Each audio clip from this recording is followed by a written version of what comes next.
with you. I'm glad you came back. Hey, today, right? This is special because I was sent a request in one of my comments from Rodney Jonelle. Excellent channel. Go check them out. They do food reviews. They cook stuff. Their things are excellent, right? And they wanted to know if I had a recipe for a French onion soup.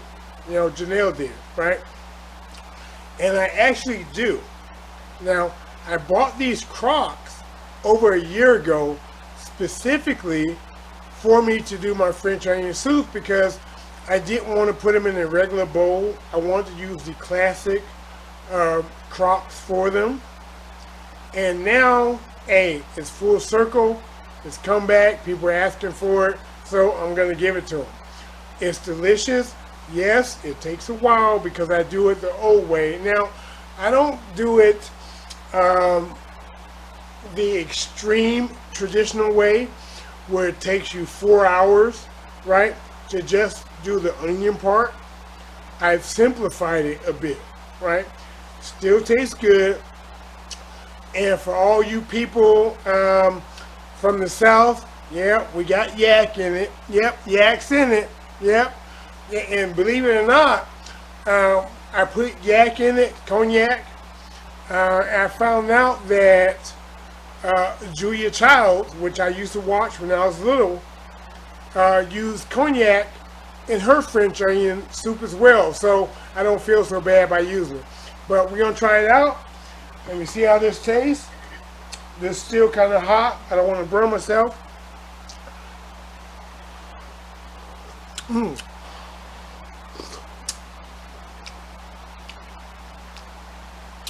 Oh yeah. You're gonna love this. Try this recipe out. Enjoy it. Sit back, grab some popcorn, and enjoy the show. Hey, this is Shrashira.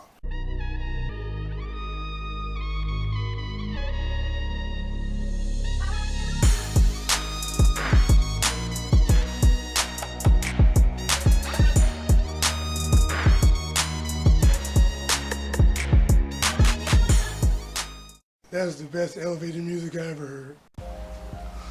Now, the first thing we're gonna do, mind my voice. This is after surgery. I'm kind of struggling ass right now, but we're gonna make it through. We're gonna go through it. So if you see some abnormalities in my face, ignore it. Okay? Let's just keep it moving. So we're gonna do the beef broth or the broth mixture right now for our soup. Now, I'm going to be using both beef and chicken along with some tomato paste. Okay, the reason I do that, I like the flavor of the chicken broth. I'm going to be using 4 cups of chicken broth, right? And I'm going to be using 12 cups of beef broth, and then I'm going to be using about 12 ounces of tomato paste. And that's going to give me a nice richness. And I'm going to reduce that down by over half. Okay? So let me show you what we're working with. Alright, so here we have our tomato paste. 2 6-ounce deals of tomato paste. Got 32 ounces, right? Or 4 cups chicken broth. And then we have 3 of the beef broth, 32 ounces. That's going to give us the 12 cups. Now we're going to put this in a pot, and we're going to bring this to a boil and then let it simmer. Probably going to simmer for a good hour probably to reduce. When you're pouring these broths, it has like the little spigot on this end, and you start pouring it, and it starts chugging like that. You don't want that. So to prevent that splashing, turn it around. Put the spigot on top. And then pour. See that? You get a nice even pour.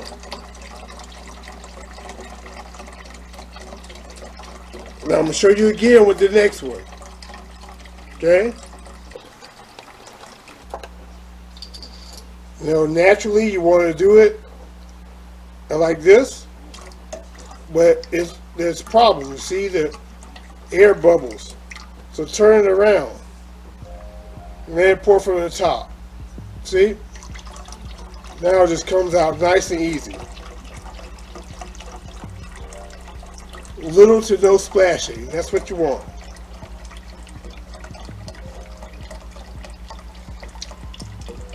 Now let me add the other one. Then I'm going to add the tomato paste. Alright, because of the volume, I had to use a bigger pot. I kind of thought I was going to have to do that. But here, let's add the tomato paste.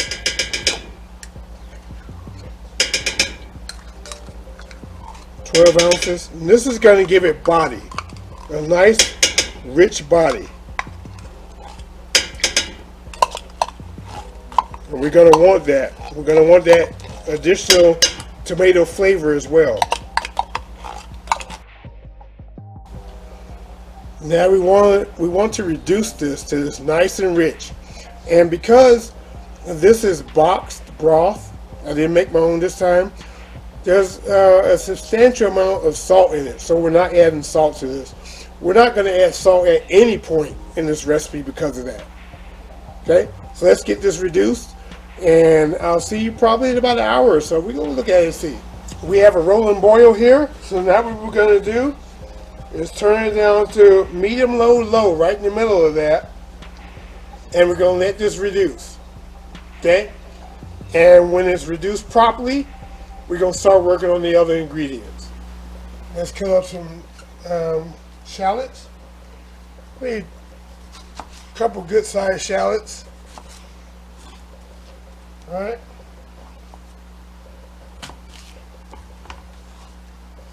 Take the skin off.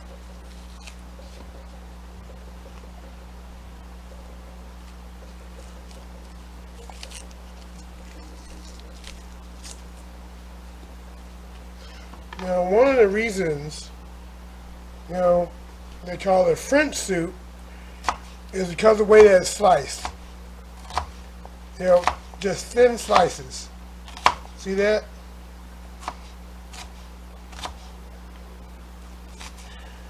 Right? That's why they call French fries because they're thinly sliced. Okay? And we want to separate these. See, separate these little segments, nice and separated. And these are going to cook down in the soup.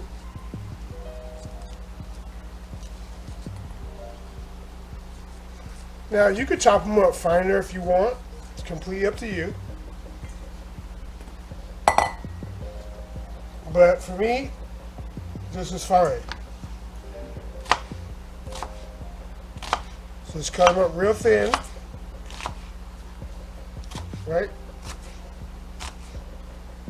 And yes, I'm cutting it with the grain.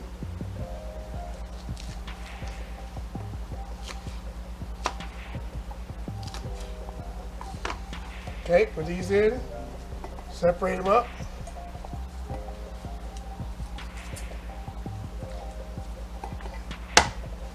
I know you can't really see me separating them up, but here we go.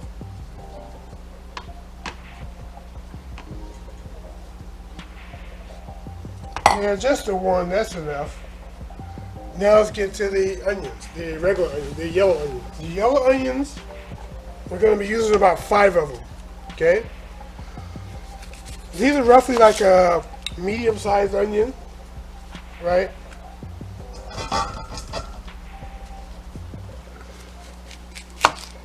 Cut the ends off. And it's going to seem like it's a lot of onions, but it's actually not. Okay?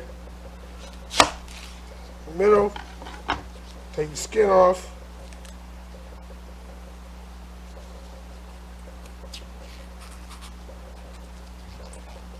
I can pull that first thick piece off, but that's just me. Because I find that the first thick layer, sometimes it's hard to work with. And also, this middle piece, the little pit, see that? Get rid of that. Because that tends to be bitter. So, I take that out. And now, just like before, with the grain, Cut it nice, thin. Now clearly you don't want it extremely too thin because it'll disintegrate the soup, but at the same time, maybe you do. Now I'll show you an alternative way to do that here in a minute. We're going to break these up. Show you here, break them up, separate them.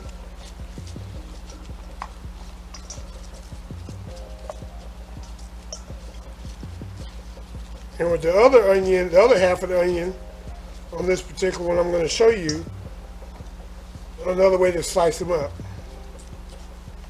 Right, which will give you a little bigger pieces, which will work just the same, you know, so you have options.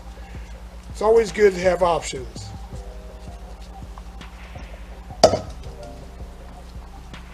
Okay, so now this guy, right, cut it in half, and then just cut in some nice big chunks with the grain, okay? So now you have bigger pieces. Just make sure you separate them, and that'll work as well, okay?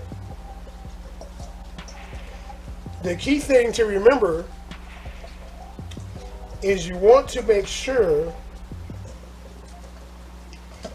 that whatever the size, it will, you know, can fit on a spoon comfortably. And that's what it comes down to. Okay, separate these guys.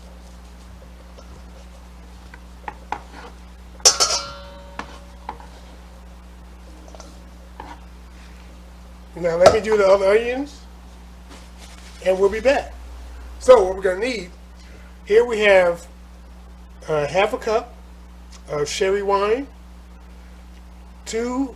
well, we got about, let's just say a tablespoon of sugar, right? 3 tablespoons of cognac. That's right. We're bringing the yak in. Get that yak. Here we have about 3 tablespoons of flour,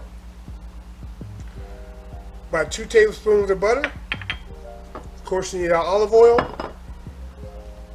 We have all 5 of our onions sliced up, and we have our shallot sliced up. Now let's get ready to start roasting this stuff. So the first thing I want to do is add a little olive oil to our yellow onions here. Right? And I'm just going to mix this up. Right? Get the olive oil incorporated in all the onions.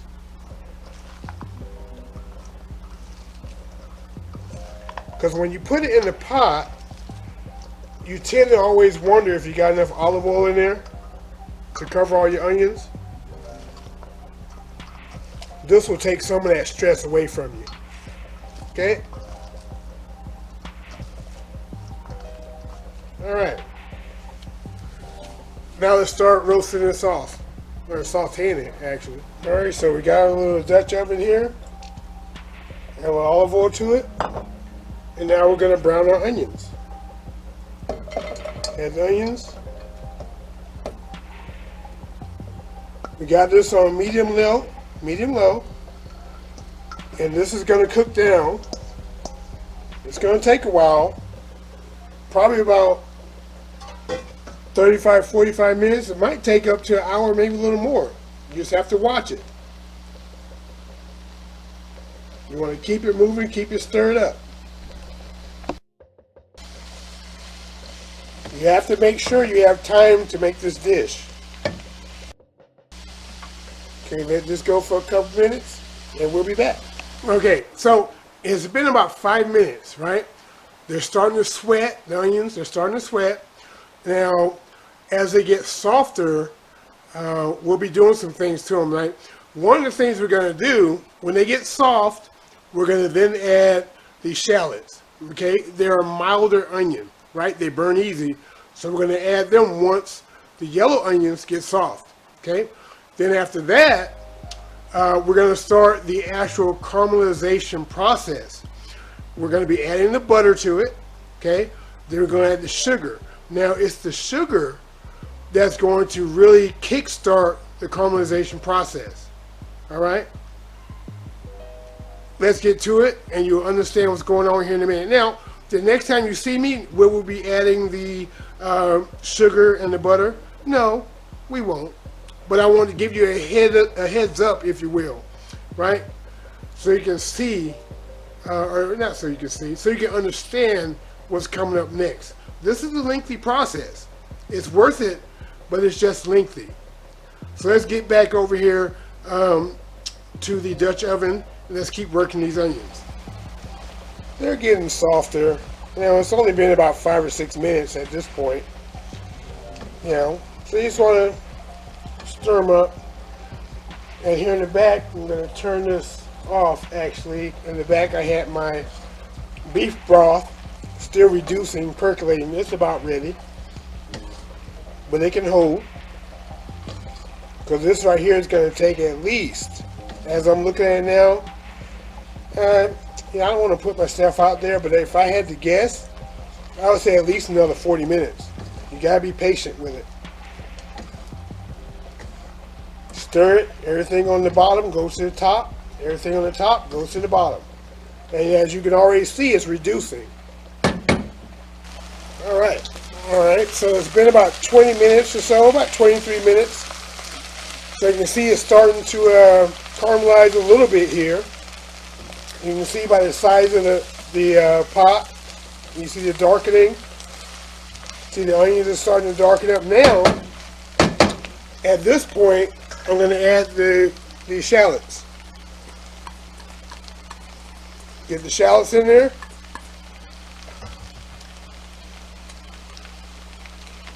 Add these to the mix.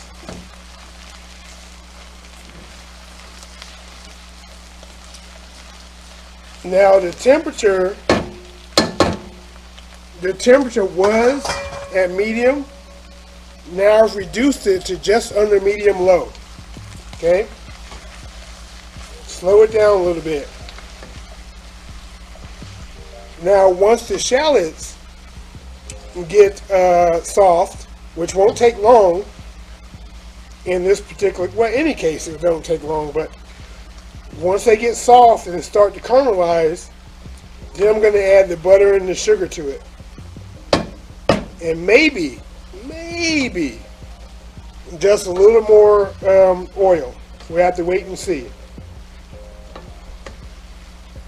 Okay? Give this another 5 minutes. And I'm taking this every 5 minutes. You know, because of, my eye problems, I can't just sit over the stove, so I'm doing it in 5 minute increments. I have eye issues, okay? Especially right now. So if you didn't have eye issues, you would be stirring this and checking on this a lot more than I am, right? But my deal is, the fumes from the onions, they're getting in my eye, and it's messing me up. So that's why I'm doing this like every 5 minutes or so. Normally you would be a little more attentive, but you know what they say, people have to eat and the show must go on. So you see the color here. This is probably about, I would say, half of the color that we need. We need this to be easily over twice as dark.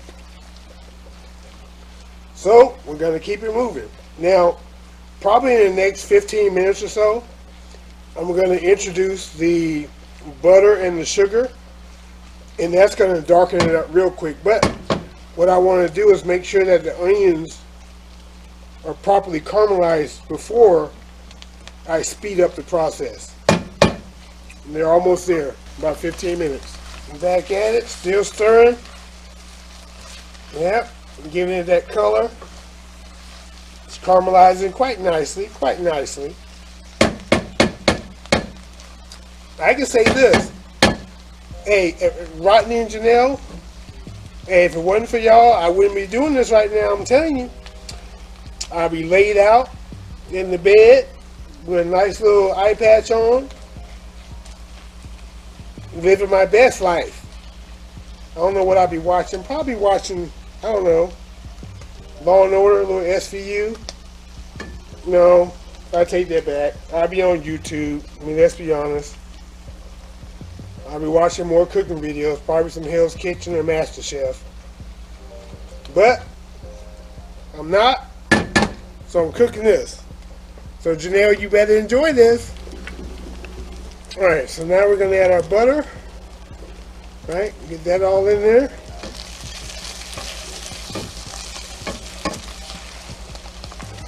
Alright, get that nice and melted. It's going to help it caramelize even more. Add our sugar. There we go.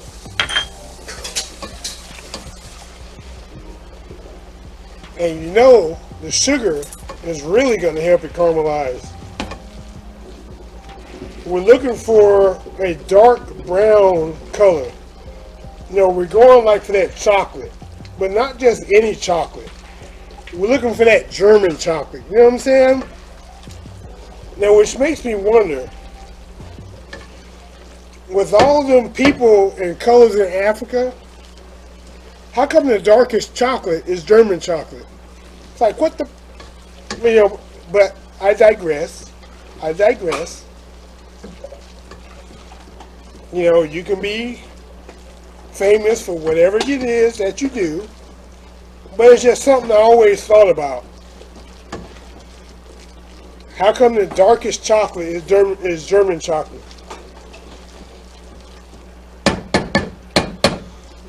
You know, what? Who? Yeah, I hear Mama Shaw talking about don't come for her people. Woman, listen, I'm just saying, we ain't got no Haitian chocolate. We ain't got no Congo chocolate. Even South Africa chocolate. Give me something. Alright, so it's been about an hour and 10 minutes.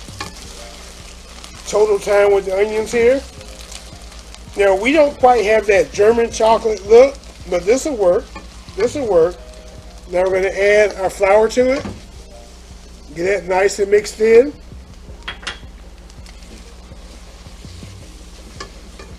Right? Because this is going to help us thicken the broth even more than the tomato paste will. Okay? So let's get this mixed in. Give this probably about a good 2 minutes. And then we're going to add our alcohol to this. Normally you would add the alcohol to deglaze the pan, but I'm using an enamel pan, an enamel pot. It's coated with enamel, so it's not really any fond on the bottom, what normally would be burnt at the bottom, you see. There's nothing there. And plus I was controlling the temperature, so I'm not burning anything at the bottom, but I'm going to add the alcohol anyway for the flavor. So let me give this a couple minutes,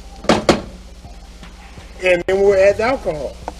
Time to add the alcohol now, because this is really hot.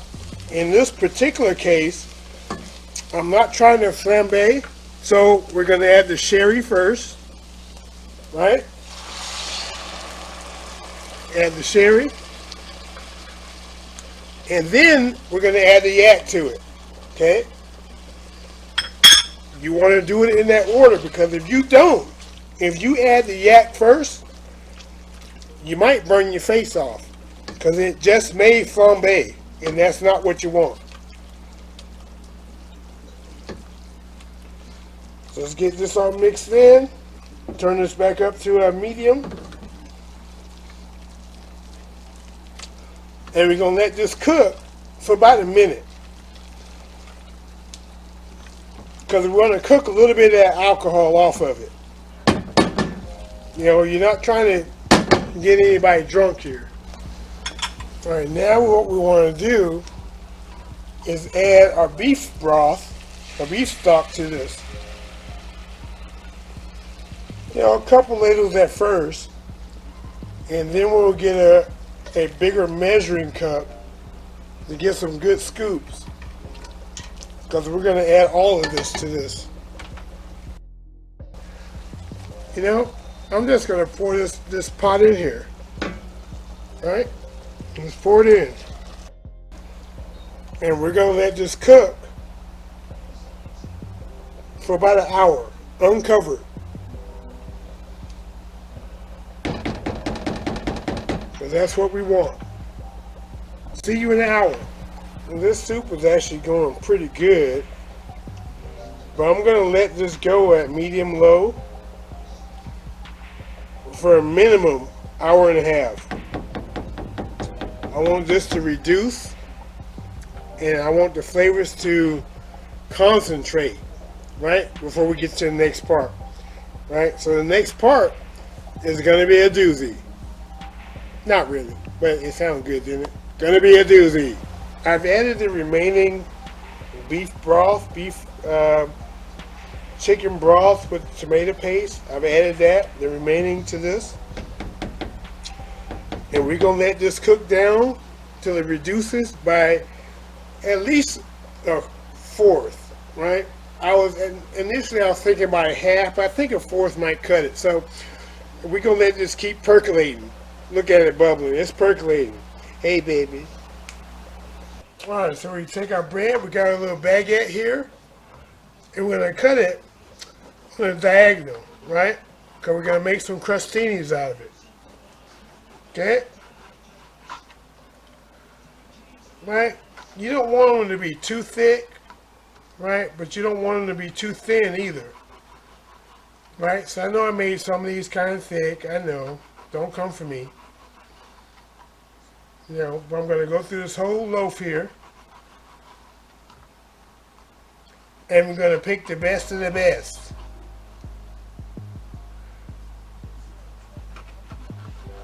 There we go. Get one more out of this because we're not going to use the little butt end. But now we're going to take these little crostinis, put them on the cookie sheet,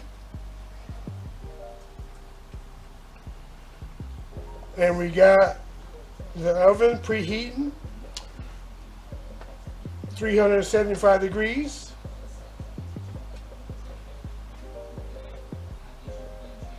And we're going to put these in. You don't need to see that, but we're going to put these in for about 30 minutes. Let me add a little olive oil to it, right, to each one. A little olive oil.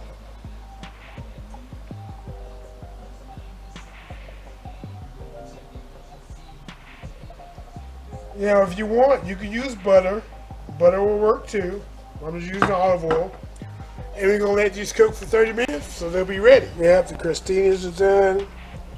Scrape this off the side. I remember how high it was. But we're reducing it. We're going to keep it moving.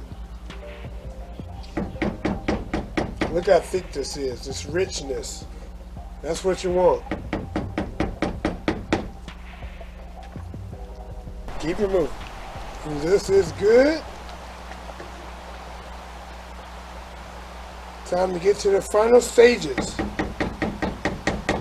Oh yeah, let's ladle it up and get it in the oven. Now for this final part, okay, we're going to be ladling the soup into the crock, right?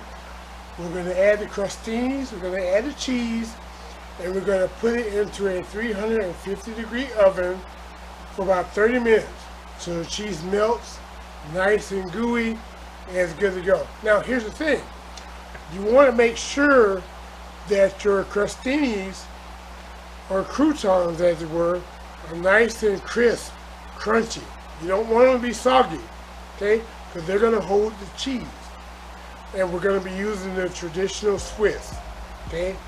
Just your bacon, just your basic Swiss.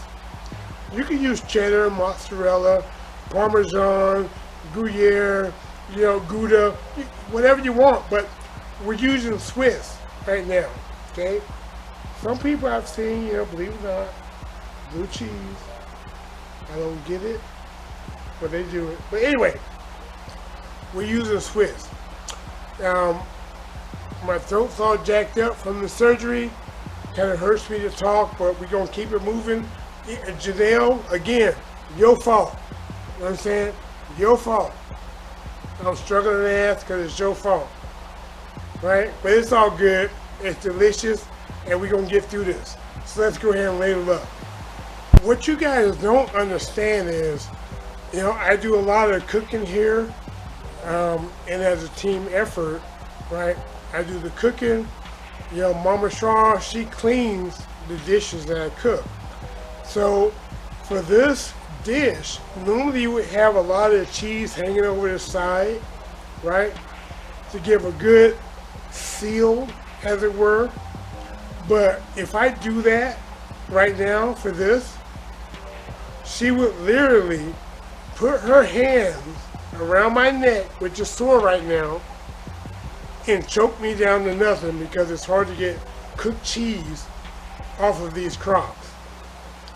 And in my weakened state right now, I'm not trying to get choked out, okay? So I'm going to prepare this in such a way that there's not so much cheese hanging over the edge. So don't come for me, have compassion for me, right? Don't let me get choked out. Don't hope that I get choked out. So let's keep this going. What we're going to do is take some of this soup. We're going to put a crostini in the bottom, right? Then we're going to take the soup, cover it. Nice thick soup.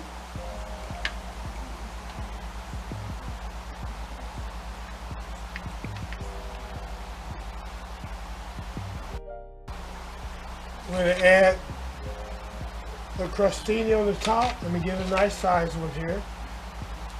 There we go. And now let's get the cheese to put on top. All right, we got a couple slices of cheese here. Then we're going to put them on here. Maybe a third slice. I already know, just looking at this, I'm going to get killed. Now we're going to put this into a 350-degree oven for 30 minutes. So let's do that right now. Center, 350-degree oven, 30 minutes. Be back in 30. You want the bread or the crostinis, your baguette, as it were, you want it to be nice, crispy croutons, right? It's going to hold the cheese above the soup, right? And the cheese is going to seal the top, right? So you can just enjoy it. If you want to add more cheese, you can add more cheese. Less cheese, add less cheese, right? But the point is, you need the top to be covered. Now, even though my crocs, they come with a lid, I'm probably not going to use this lid. I mean, it'll probably be in the thumbnail, but I may not cover it. But then again, you never know. I might. Stay tuned and find out. Check these guys out here. Check this guy out. Looks good. Let's pull her out. Be careful. Oh, nice and bubbly. Oh yeah, look at that. Nice and bubbly. Woo! Now here's the thing. The onion soup is done, but you don't want to give it to your guests piping hot, right? You're gonna hurt somebody, right? This has been percolating in the oven. It's been on the stove. The oven is hot, right? You want to give it to them over warm, but not piping hot. You're not trying to hurt somebody, right? So let it cool down for about 10 minutes before you give it to them. And when we come back, we'll see what we got. So here we go, my version of the Americanized English French onion soup. hope you enjoyed the recipe. Yes, it takes some time to do this, but you know, hey, I'm on injured reserve. I'm working it out. And thank you, Janelle, for me to work, but it's okay. We're gonna get through this. It's delicious. If you like this, hey, give me a thumbs up. Try it out. Hit me up on Instagram so you always know what's coming up next. Hey, if you're not part of the peanut gallery, hey, subscribe. Okay? Do it right now. Take a minute. Click it. Hit subscribe. Okay? Join the family. If you can, share it out. Right? But definitely try this. You got to try this. Okay? It's a labor of love. This Shrashira, and I am out because I'm about to try this. Not try it. I mean, I've had it before, but I'm about to throw down because I haven't eaten anything all day because I spent all day cooking this. Hey, it's a labor of love. Just watch the video. And, well, you did. Well, actually, you know what? At this point, you did watch it. Hope you enjoyed it. I'm out.